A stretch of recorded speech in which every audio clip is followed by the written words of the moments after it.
Mamaya. Kasi tagal mo lumabas eh. Sorry. Kunakalampag na nga kita ko Sorry. Mag-praise and worship din ako habang naliligo. Alam mo na. Araw-araw na. Araw-araw nag-praise and worship. Thankful lang. I would have guessed. Thankful. Yes. Ganda ng sun, ganda ng... Yes, maganda Ganda lahat, dito. diba? Ayun na si Lucas, tsaka si Bia. Hindi na? I actually want to do that. Bia! Bia. Ay, sorry anak. Sorry natin.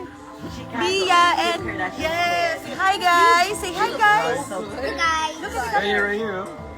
But I think you need to do it. What's that, kuya?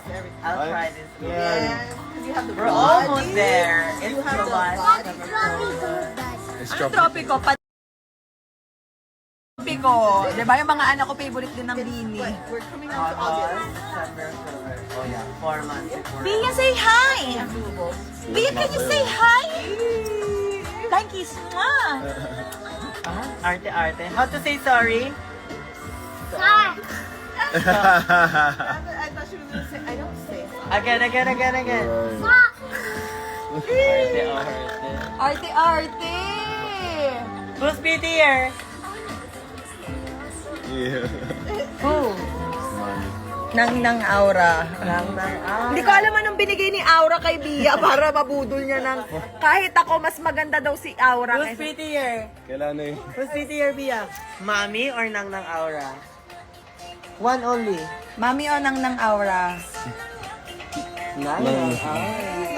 Sorry guys. Kailangan mo rin pala formally introduce si Celine sa mga netizens. Ay, guys, sana soon makasama to sa vlog ko pero hindi pa kasi kami nag-vlog together. Hi. That's Ang bago naming sisi. Actually, isang sisi namin, ayun o. Down bad, but it's okay. Papakita ko sa inyo. Tulog. Si Rada. Somebody else. If I can't love myself enough. Ang girl version ni Ray. Ang dami nagtatanong kung may kapatid ba si Ray. Ayan, siya po yung kapatid.